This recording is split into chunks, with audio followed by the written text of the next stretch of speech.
अपने आपने ना नोट करनी है चीज़ें जो मैं आपको बताऊंगा। आप लोगों ने इस पर भरपूर फोकस कर लेना है और देखना है कि लैंग्वेज स्पीकिंग के लिए कौन सी चीज़ें अहम हैं। ठीक है। सो देखो बच्चे, सबसे इम्पोर्टेंट चीज़ है लैंग्वेज के लिए या किसी भी चीज़ के लिए हम बार बार सुनते आ रहे हैं कि प्रैक्टिस ज़रूरी है। क्या ज़रूरी है? लिख लें, प्रैक्टिस आपकी बहुत ज़्यादा ज़रूरी है। हमारे यहाँ पे बच्चा, मुझे एक बात समझ नहीं आती, हमारे यहाँ पे बच्चे जिस वक्त मेरे पास लैंग्वेज क्लास लेने के लिए आते हैं, सो उस लैंग्वेज क्लास को यहाँ इस चार दीवारी तक, इस एकेडमी तक, इस इंस्टीट्यूट तक ही महदूद रखते हैं। अगर मैंने आपको जो है वो फॉर एग्जांपल मिसाल के तौर पे कुछ एक पॉइंट करवाया ना, तो वो पॉइंट आपका प्रैक्टिस के ज़रिए रहे। आपने यहाँ पे प्रैक्टिस नहीं करनी, आपने यहाँ भी करनी है और घर में भी करनी है। देखिए प्रैक्टिस जो है ना, आपने सुना है practice makes a man perfect. Practice जो है वो आपके काम को बेहतरीन बनाता है, ऐसा है। सो लैंग्वेज के लिए जो है वो ज़रूरी है कि आप लोग जो है वो प्रैक्टिस का जो एलिमेंट है उसको कभी मत छोड़ें। नंबर 2 जो चीज़ आपसे मैं डिस्कस करूँगा वो है बेसिक्स। हमारे यहाँ पे सबसे ज़्यादा लैंग्वेज की तरफ जब बच्चे स्टूडेंट आते हैं, सो सबसे मेन चीज़ वो उनको ये लगती है कि लैंग्वेज में ग्रामर ज़रूरी है। वो ग्रामर को पकड़ के बैठ जाती है। नो डाउट ग्रामर भी ज़रूरी है, लेकिन ग्रामर से ज़्यादा जो चीज़ आपके लिए बहुत ज़रूरी है वो मैं बार बार कह रहा हूँ कि आपका कॉन्फिडेंस है। वो आपका एक आम सी बात है, आप इंग्लिश लैंग्वेज को स्किप कर दो, आप लैंग्वेज की तरफ आ जाओ। हमारे इर्द कितने हमारे दोस्त अहबाब हैं, हमारे भाई हैं, हमारे स्टूडेंट ऐसे हैं जो उर्दू ज़ुबान में भी नहीं बोल पाते। आप उनको उर्दू बोलने के लिए कह दो, वो कंफ्यूज हो जाएंगे। मतलब इंट्रोवर्ट किस्म के वो लोग होते हैं, उनसे जब पूछा जाए ना कि आप कहाँ से हैं, तो वो यकीन करें घबरा जाते हैं। अब जब मिसाल के तौर पे एक आदमी को उर्दू अपनी नेटिव लैंग्वेज ही नहीं बोलनी आ रही, तो वो इंग्लिश लैंग्वेज कहाँ से सीखेगा? यही वजह है कि हमारा ये इंस्टीट्यूट जो है ना वो बच्चों को कॉन्फिडेंस देता है। बच्चों के साथ अब जैसे मेरे पास एक लड़का बैठा है, बहुत अच्छा लड़का है, थोड़ा सा इंट्रोवर्ट किस्म का है, शाय किस्म का है, शर्मीला है, लेकिन जब ये मिसाल के तौर पे नहीं पढ़ पाता तो मैं इसको नहीं पढ़ाता, मैं इससे बातें शेयर करता हूँ। ऐसा ही है, मैं इससे कहता हूँ क्या कर रहे हो आजकल, या छोड़ दो, नहीं आती समझ, आप मेरे से दोबारा आके शेयर कर लो। इसको मैं बुलवाने की कोशिश करता हूँ कि ये मेरे सामने अगर जितना ज़्यादा बोलने की कोशिश करेगा, से इतना ही ज़्यादा ये सीखने की कोशिश भी करेगा। सो आपकी जो है ना वो बहुत ज़रूरी है, आपकी प्रैक्टिस बहुत ज़रूरी है। और एक पॉइंट जो मैंने आपको पहले भी डिस्कस किया था, दोबारा आपकी स्पीकिंग में जो बहुत अहम किरदार अदा करते हैं ना जी, वो आपकी वोकैब्युलरी वर्ड्स। लिखें, आपके ज़ख़ीरा अल्फाज, वोकैब, जैसे नी मॉक्स में हम क्या कहते हैं? वोकैब। अब वोकैब क्या होता है? वोकैब कहते हैं ज़ख़ीरा अल्फाज। कौन बताएगा वोकैब किसे कहते हैं? हाँ भाई, वोकैब क्या होता है? हाँ जी टीपू जी, वोकैब किसे कहते हैं? वोकैब जी, वोकैब जो होती है ये तो ज़ख़ीरा अल्फाज, यानी हम मुतल्लका ज़ुबान के बारे में कितने अल्फाज जानते हैं जो आपके जहन में महफूज है, ज़ख़ीरा है जो आपके जहन में। फॉर एग्जाम्पल मेरे सामने एक पंखा लगा हुआ है, मैं इस पंखे की इंग्लिश जानता हूँ फ़ैन, मेरा एक वोकैब का ज़ख़ीरा हो गया, यानी एक मेरे पास लफ्ज़ आ गया। फिर मेरे सामने ये एक मेज़ पड़ा है, इस मेज़ को मैं इंग्लिश में टेबल कह देता हूँ, सो टेबल भी दूसरा ज़ख़ीरा हो गया। अच्छा, जो स्पीकिंग करते हैं ना, सबसे बढ़कर वो अपनी डोमेन से बाहर ही नहीं जा पाता। What is the vocabulary? Vocabulary is one of the very important thing, it's just like a money. If you have more money, definitely you can buy more things. If you want to go to बाजार, अगर आप बाजार जाना चाहते हैं तो आपको किस चीज़ की सबसे ज़्यादा ज़रूरत है? पैसों की ज़रूरत। सो अगर जितने ज़्यादा पैसे होंगे उतने ही ज़्यादा सीखेंगे, ऐसा ही है। और वोकैबुलरी जो है is just like a money. मैं इसे कहता हूँ कि ये इंग्लिश लैंग्वेज का पैसा है। लिख लें, ये आप नोट करें कि वोकैब जो है वो इंग्लिश लैंग्वेज का पैसा है। अगर आपके पास जितना ज़्यादा पैसा होगा, आप उतनी ही ज़्यादा इंग्लिश को बोल पाएंगे, जितना ज़्यादा पैसा होगा उतनी ज़्यादा चीज़ें खरीद पाएंगे, और जितनी ज़्यादा वोकैब होगी उतनी अच्छी इंग्लिश को बोल पाएंगे। अब वोकैब सीखी कैसे जाती है? वोकैब का सबसे पहला जो तरीक़ाकार है, आइए इस पर तबसरा करते हैं कि सर वोकैब किस तरह सीखें, कौन सी वीडियो कौन सी बुक? अब मेरे सामने ये एक बुक पड़ी है आपके सामने, ये एक डिक्शनरी है। मैं आपको कहूंगा कि ये डिक्शनरी आपने यूज करनी है, ऐसा मैं नहीं कहूंगा। ऐसा मैं नहीं। उसकी वजह क्या है? फॉर एग्जाम्पल ये डिक्शनरी हमारे लिए, हमने यूनिवर्सिटी पढ़ाना है, हमने आइल्स को पढ़ाना है, पीटी को पढ़ाना है, निबोश कोर्स का कोई बच्चा आ गया उसको डील करना है। आपके लिए वो क्या है? सबसे पहले आपका अपना घर है, आपका अपना घर है। अब जैसे फॉर एग्जांपल हमारे पास एक लफ्ज़ है हमारे घर में, आटा, या हमारा किचन है। अब मुझे बताओ ईमानदारी से कि आप किचन में मौजूद कितनी चीज़ों को इंग्लिश में बयान कर सकते हो? आटा है ना जी। आटे को हमने रट्टा लगा रखा है कि फ्लोर कहते हैं, फ्लोर, हालांकि आटे की सही प्रोनाउंसिएशन होती है फ्लावर। क्या होती है? फ्लावर। क्लियर? सो अब आटे से जो पेड़ा बनता है इसकी क्या है इंग्लिश? आटे से जो पेड़ा, इसकी क्या इंग्लिश है? देखिए ये एक आइडिया है, ये एक आप अपने घर से स्टार्ट कर रहे हो।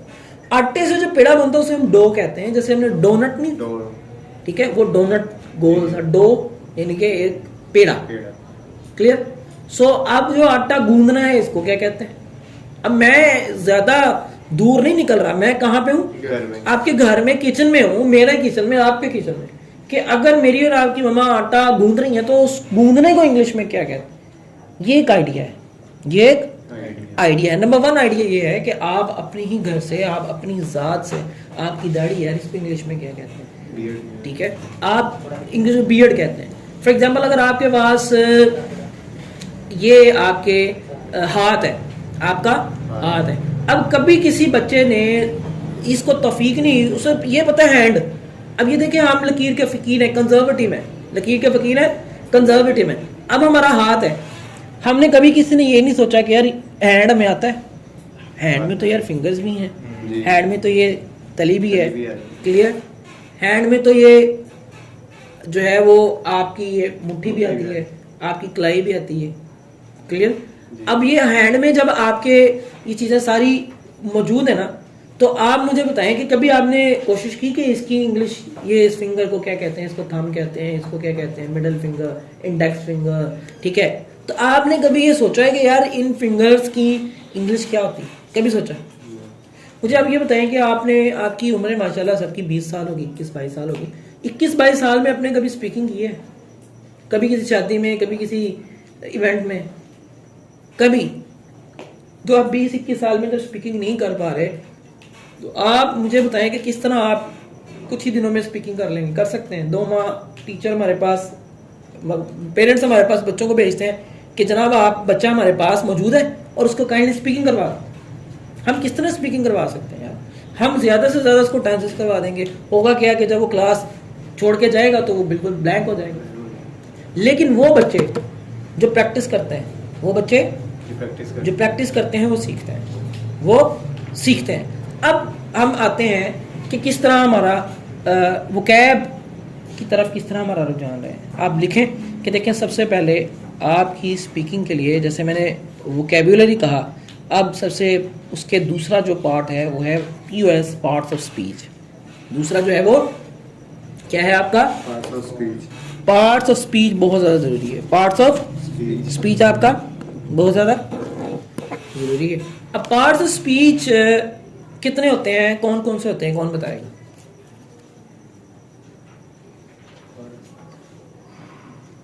जी, पार्ट्स ऑफ स्पीच हम इस पे ज्यादा फोकस नहीं करते। चले मुझे ये बताएं, लफ्ज स्पीच, स्पीच लफ्ज आपने बहुत दफा सुना होगा। इस स्पीच का मतलब क्या होता है? स्पीच का मतलब क्या होता है? बोलना, तकरीर या गुफ्तगू। स्पीच किसे कहते हैं? गुफ्तगू। अब आपकी गुफ्तगू, ज़ाहिरी बात है, वो छोटे छोटे पार्ट्स पे मुश्तमिल होगी। जैसे हमारी ये बिल्डिंग मुश्तमिल है ना, तो आप इन पार्ट्स को जब तक नहीं कर लेते आपकी स्पीकिंग अच्छी नहीं हो सकती। इसके सबसे पहले नोट कर लें, पार्ट्स ऑफ स्पीच 8 होते हैं, लेकिन मैं 9 करवाता होता हूँ। There are 9 parts of speech. Number 1 noun, number 2 pronoun, number 3 adjective, number 4 verb, number 5 adverb, number 6 conjunction, number 7 interjection, और नंबर 8 प्रपोजिशन और नंबर 9 आर्टिकल। Number 9 article. कि ये वो चीज़ें हैं जिनका आपको आना इंतहाई ज़रूरी है। पार्ट ऑफ स्पीच का आना। अब मेरे कुछ जैसे दोस्त भी ऑनलाइन वीडियो में सुन रहे होंगे हमारी इस क्लास को, आप बच्चे भी सुन रहे हैं, मुझे ईमानदारी से बताएं, आपका भी अभी माशाल्लाह कुछ दिन हुए, आपके भी कुछ दिन हुए, बच्चे काफ़ी दिन के कुछ दिन हुए, आपने अपनी मैट्रिक तक कितनी दफ़ा पार्ट ऑफ स्पीच किए? अगर किसी ने किया तो हाथ खड़ा करके बताए। आपने मैट्रिक तक कितनी बार पार्ट्स ऑफ स्पीच किए? अगर किए तो हाथ खड़ा करें। कभी कॉन्सेप्ट लिया हो? नाउन या प्रोनाउन, इसके अलावा वर्ब, इसके अलावा एडवर्ब एंड प्रपोजिशन, इसके अलावा आपने नहीं किया। क्लियर? अच्छा, अब जिस वक्त हमारे पास इन चीज़ों का इल्म नहीं, we don't know about the preposition, we don't know about the noun, we don't know how to use pronoun, how to use adjective, how to use adverb, how to use verb, so हम ये नहीं जानते, so हम किस तरह how we can speak, हम बोल सकते हैं? वो तो हम तब बोल सकते हैं अगर हम नेटिव हैं, वहाँ पैदा हुए, हम वहाँ पैदा हुए। अगर हमें सही से स्पीकिंग करनी है, जैसे मिसाल के तौर पे आप माशाल्लाह आइल्स कर रहे हैं, आपने दूसरी कंट्री में जाना है, मैं बच्चों को एक बात कहता हूँ, पॉइंट नोट करें कि यार आप अपने आइल्स के लिए स्पीकिंग मत करें, आप अपने आपकी ज़ात को, अपने स्टेटस को बढ़ाने के लिए स्पीकिंग सीखें, अपने स्टेटस को बढ़ाने के लिए। अब बिजनेसमैन की सबसे अच्छी चीज़ क्या होती है, कोई बता सकता है? स्टेटस। बिजनेसमैन की जुबान सबसे बेहतर होती है, वो बोलता है तो कमाल कर देता है, वो डीलिंग करता है तो लेवल कर देता है। आपने देखा ना, ये बीओएम रखे होते हैं, बिजनेस यूनिट मैनेजर, सीईओज ने, ये क्यों रखे होते हैं? ये इतनी दूर से लाहौर से आते हैं, यहाँ पे आके वो लोग उनके लाखों रुपए खर्चा करते हैं कंपनी, और इधर से आके वो डील करवा रहे होते हैं। क्या यहाँ का कोई बंदा नहीं होता? इतनी दूर से क्यों आता? उसकी रीज़न ये है, उसको बोलना। अब मैं ये कहता हूं कि यार आप भी स्पीकिंग को अपना स्टेटस बनाएं, स्पीकिंग को अपना स्टेटस, ठीक है, मेक स्टेटस अपना स्टेटस बनाएं। किसको? स्पीकिंग को। अब स्पीकिंग स्टेटस कैसे बनती है? फॉर एग्जांपल, मैं अगर किसी से हेलो हाय कर रहा हूं तो सबसे पहले तो हमें सुन्नत के मुताबिक अस्सलाम वालेकुम कहना ज़रूरी है। फिर उसके बाद हम उसमें पूछ सकते हैं what's going on, what's up, how are you doing, where have you been up to. अब ये वो how do you do, what do you do, a man what's up, a buddy what's up. So ये चीज़ें हम अपनी ज़िंदगी में लेके आ सकते हैं, ये चीज़ हमें अपनी ज़िंदगी में लेके आ सकते हैं। सो आपने सबसे पहले प्रैक्टिस, नंबर 2 वोकैब, और नंबर 3 पार्ट्स ऑफ स्पीच आपने नहीं भूलना। नंबर 4 और लास्ट वन इज दैट, आपने जो है वो एक्सप्रेशंस करनी है। क्या करनी है? एक्सप्रेशन। आप बोले एक्सप्रेशन। घबरा तो नहीं रहे? पक्का? ऊंची सरी को नहीं घबरा रहा? नहीं घबरा रहा। फिर ऊंची सरी को नहीं घबरा रहा। गुड। तुम? नहीं घबरा रहा। हाँ भाई, नहीं घबरा रहा। आवाज नहीं आ रही। नाश्ता किया? हाँ जी। नाश्ता कल्ले कर ले। हाँ जी। अच्छा, नहीं हो। सो आप लोग जो है ना वो नंबर 5 पे जो है ना वो मैंने आपको बताया एक्सप्रेशंस। नंबर 4 पे एक्सप्रेशन। आपने एक्सप्रेशंस को करना है। एक्सप्रेशन क्या होता है? इजहार का तरीका। वो पार्ट्स ऑफ स्पीच और वो ग्रामर से थोड़ा सा हटके होते हैं, वो बजाते खुद एक उनके ऊपर अंदर ही एक स्ट्रक्चर होती है जिनको वो नहीं, यानी कि आप समझ लें कि वो दूसरी चीज़ को कैरी नहीं करते, ठीक है। यानी स्ट्रक्चर जो है वो क्या से कहते हैं, यानी जिसे हम कहें ना, उसकी स्ट्रक्चर जो है एक्सप्रेशन की वो टोटली डिफरेंट होती है। फॉर एग्जांपल, मेरा दिल नहीं करता या नहीं कर रहा, इसकी क्या इंग्लिश होगी? हम ये कहते हैं I don't want to do this, I don't want to go there. लेकिन ये एक नॉर्मल आपके पास एक मौजूद है, लेकिन अगर हम इसके एक्सप्रेशन लेंगे तो होगा I can not feel like plus fourth form of verb present participle. I can not feel like going there. अब आप बताएंगे सर ये कैसे बना? आप बताएं। ये एक्सप्रेशन ने बताया। एक्सप्रेशन करना स्पीकिंग के लिए इंतहाई जरूरी। और नंबर 5 और लास्ट पे इंतहाई इंपॉर्टेंट है कि इडियोमैटिक लैंग्वेज लिख लो। इडियम्स इडियम्स करना इंतहाई ज़रूरी, इडियम्स करना इंतहाई ज़रूरी। मैं मिसाल के तौर पे आपको एग्जांपल देता हूँ, आपको मैंने पहले भी एग्जांपल दी कि हम कहते हैं कि sir Ali is my friend but he is actually not trustworthy, ठीक है, ही इज़ नॉट रिलायबल, कि अली जो है वो मेरा दोस्त है लेकिन ट्रस्टवर्दी नहीं है, रिलायबल नहीं, उस पर हम बिल्कुल भी भरोसा नहीं कर सकते, या अमजद या नज़ीर या कुछ भी। लेकिन जिस वक़्त आपको इडियम्स आते होंगे, आप इतना बड़ा फ़िक्रा बोलने से एक ही जुमला, एक ही लफ्ज़ बोल देंगे या एक फ्रेज़ बोल देंगे तो आपकी लैंग्वेज बेस्ट हो जाएगी।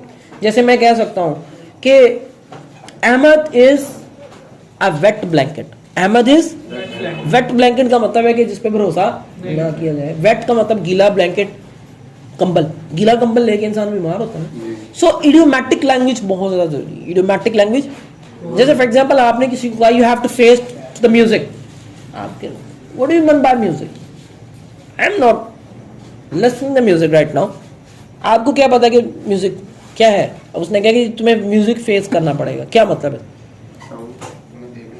नहीं, तुम्हें भुगतना पड़ेगा, you have to face, you have to face, यानी तुम्हें, अब ये आपको अगर इडियोमैटिक लैंग्वेज ना आती फंस गए थे, फंस गए। अब एक काम है, दिस इज वेरी, एक और एग्जांपल है कि this is very normal work यार, ये या फिर ये मैं कहूँ this is just a piece of cake, piece of यानी केक का एक टुकड़ा है और ये बहुत ज्यादा आसान काम, जैसे हरक्यूलियन टास्क, हरक्यूलियन टास्क कि ये बहुत मुश्किल काम है, हरक्यूलियन के भी मैं आपको कभी बताऊंगा। सो इडियम्स करना इंतहाई जरूरी है। जैसे हम कहें छुपा रुस्तम की इंग्लिश क्या आती है, सोच सोच के मर जाएंगे, he is a secret guy, he is a stranger guy, ऐसा नहीं, मतलब डार्क हॉर्स, क्या होगा, मतलब काला घोड़ा, ऐसा काला घोड़ा रात को भागता है तो पता ही नहीं चलता, अपनी मंजिल पे पहुंच जाता, तो ये भी एक डार्क हॉर्स थी। सो क्या क्या चीजें मैंने आपको बताई, सबसे पहले आपने प्रैक्टिस करनी है, जो एंड में भी आता है, पहले भी आता है और एंड में भी आता है। सबसे पहले प्रैक्टिस, दूसरे नंबर पे वोकैब, तीसरे पे, चौथे पे, चौथे पे एक्सप्रेशंस, पांच पे इडियम्स। ये अगर आप कर लेते हैं सो मेरी माने कि जैसे कहते हैं ना शुरू में बिस्मिल्लाह, एंड पे भी अल्लाह का नाम लाजमी है, ज़रूरी है कि हम अल्लाह का नाम पढ़ें एंड पे भी शुरू में भी। इसी तरह प्रैक्टिस जो है वो आप शुरू में भी रखें और उसको एंड में भी रखें। आप जब ये चीज़ें सीख लेंगे सो फिर आपके लिए स्पीकिंग करना कोई भी मुश्किल नहीं होगी। सो किसी का कोई सवाल है वो मुझसे कर सकता है, आपको अगर कोई मसला प्रॉब्लम है तो हम उससे डील कर सकते हैं, और इंशाल्लाह आप इन चीज़ों को देखें। और अगर कोई भी सवाल हो आप मुझे नीचे कमेंट बॉक्स में पूछ सकते हैं। और ये बच्चे हमारे पास माशाल्लाह आइल्स के बैठे हुए हैं और स्पीकिंग कर रहे हैं, तो अल्लाह ने चाहा तो मज़ीद वीडियो बनती जाएगी और आप लाइक कीजिएगा। जज़ाकल्लाह हाफ़िज़।